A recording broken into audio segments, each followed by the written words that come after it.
সুন্দর দেখতে, তুমি আমাকে বিয়ে করবে? এই যত জমি দেখছো সব আমার, এই দেখো জমির দলিল। তাহলে তো তুমি জমিদার, চলো পণ্ডিতের কাছে গিয়ে তোমাকে বিয়ে করব। এসো। পণ্ডিত মশাই, আমি এই মেয়েটিকে বিয়ে করতে চাই। এত সুন্দর দেখতে, এ তো স্বর্গের অপ্সরা।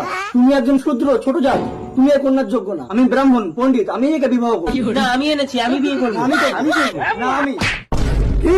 তুই ব্রাহ্মণের গায়ে হাত তুলিস? তোকে আমি এমন অভিশাপ দেবো। এগুলি দুটি চামচে চামা কাটা মজুমদার, তোর বউ আমার।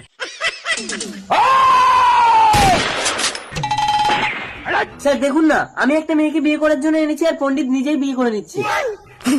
মেয়েটি কাকে বিয়ে করতে? এত সুন্দর দেখতে, এই একে আমি বিয়ে করব। তোমরা যদি বাড়াবাড়ি করো সব কটাকে জেলে ঢুকিয়ে দেবো। আরে আরে আরে, দাঁড়াও দাঁড়াও, তোমরা মারামারি করো না। যে আমাকে সব থেকে বেশি খুশি করতে পারবে আমি তাকেই বিয়ে করব।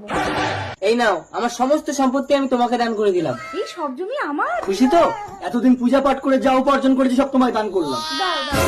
কি এত বড় অপমান? এই নাও, আমার সরকারি পুলিশের চাকরিটাই আমি তোমাকে দিয়ে দিলাম। আজ থেকে আমি পুলিশ। আমি তোমায় নিজেকে দান করলাম। তুমিই আমাকে সব থেকে বেশি খুশি করলে।